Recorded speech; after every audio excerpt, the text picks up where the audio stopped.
Assalamualaikum warahmatullahi wabarakatuh. Alhamdulillah wassalatu wassalamu ala Rasulillah wa ala alihi wa ashabihi wa mawalah amma ba'd. Ibu-ibu, bapak-bapak, jamaah Langgar Winongan yang dirahmati Allah. Kita lanjutkan ayat ke-48 dari surat Al-An'am. Ayat 48 dari surat Al-An'am, tafsir Jalalain ya, tafsir Jalalain. A'udzubillahi minasyaitonirrajim. Bismillahirrahmanirrahim. Wa ma nursilu, dan tidaklah kami Allah ya mengutus al-mursalin, para utusan, illa kecuali mubasyirin, mereka itu tugasnya adalah memberi kabar gembira. Jalalain menafsirkan man amana bil jannah, siapa yang beriman diberi kabar gembira dengan surga, dengan surga. Wa mundirin, dan memberi peringatan. Jalalain menafsirkan man kafaro binar, siapa yang kafir itu diberi peringatan dengan neraka.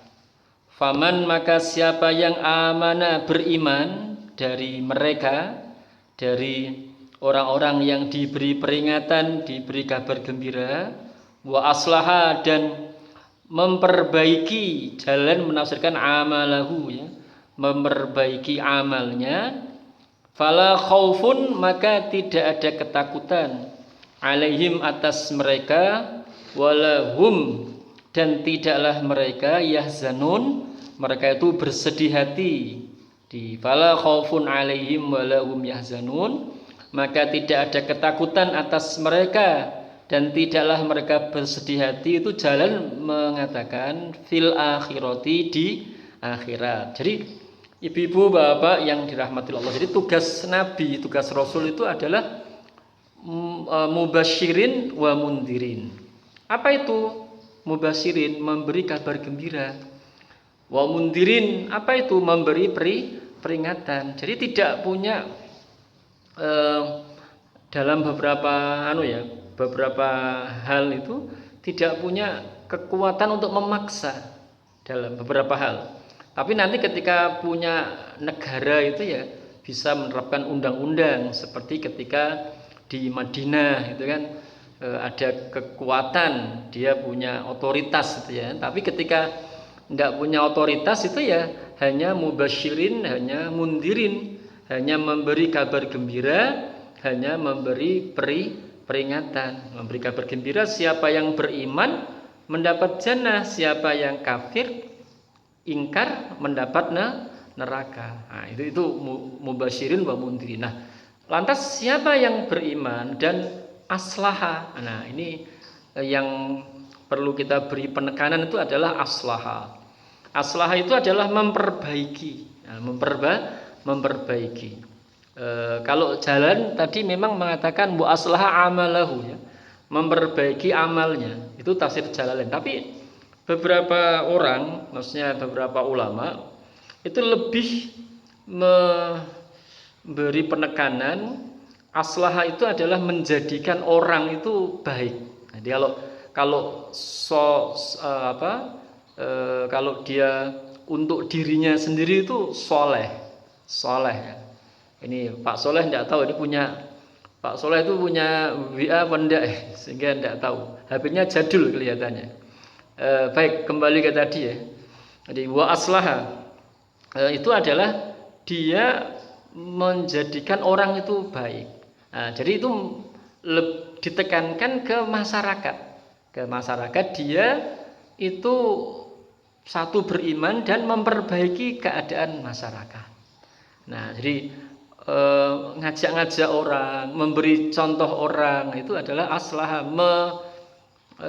Cegah kemungkaran itu adalah aslah. Jadi kebaikannya itu ke yang lain, jadi tidak hanya sekedar soleh untuk dirinya sendiri, tapi aslaha, orangnya namanya muslih, memperbaiki. Jadi punya peran di masyarakat, dia adalah aslaha, memperbaiki. Memang kalau jalan hanya memperbaiki amalnya. Tadi yang barusan saya sampaikan adalah tafsiran-tafsiran yang lain tuh aslaha itu lebih ke dia berkiprah di masyarakat sehingga masyarakat itu jadi baik karena dirinya.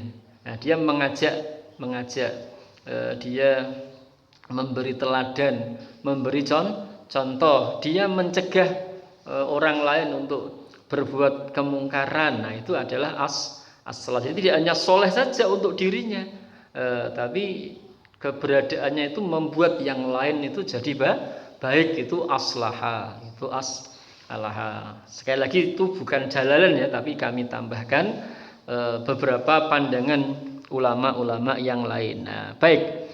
Jadi faman amana wa aslaha, siapa yang beriman dan mau memperbaiki keadaan masyarakat, maka di akhiratnya dia tidak ada ketakutan dan tidak ada bersedih hati. Makanya kayak Syekh Muhammad Al-Ghazali ya, itu ada ulama Mesir ya, itu namanya Syekh Muhammad Al-Ghazali. Pandangannya mengenai muslih ya, orang yang berbuat memperbaiki keadaan masyarakat itu sangat bagus sekali.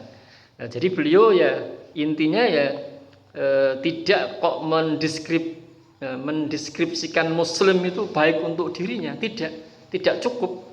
Tapi bagaimana dia menjadikan masyarakat itu baik, tempat hidup dia itu baik, keluarganya baik, masyarakatnya baik, itu namanya aslaha, orangnya namanya muslih. Nah, baik, kita lanjutkan. Ayat berikutnya adalah ayat ke-49.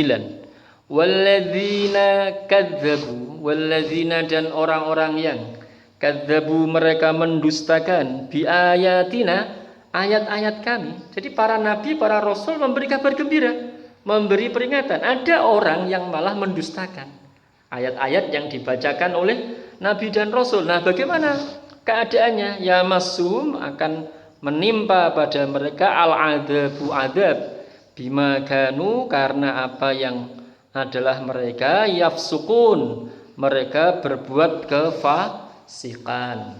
Apa itu fasik? Nah, Jalalain memberikan keterangan yakhrujuna anit ta'ah, keluar dari ketaatan. Jadi fasik itu adalah keluar dari ketaatan. Orang diseru oleh Allah untuk sholat, dia tidak sholat, nah itu fasik.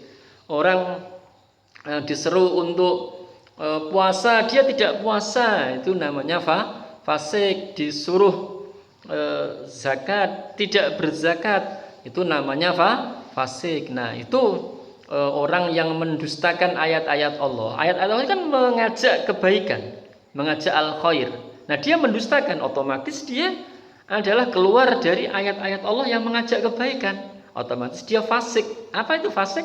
Keluar dari ketaatan kepada Allah Subhanahu wa ta'ala. Jadi ada dua golongan ya, mensikapi dakwahnya para nabi dan para rasul, mensikapi peringatan dan kabar gembira yang dibawa nabi rasul. Ada yang beriman dan dia berbuat muslih, tapi ada yang mendustakan dan keluar dari ayat-ayat tersebut alias fasik. Baik, itu ya ibu-ibu, bapak-bapak, jamaah Langgar Winongan yang dirahmati oleh Allah, ayat ke-48 dan 49. Baik, itu semoga bermanfaat.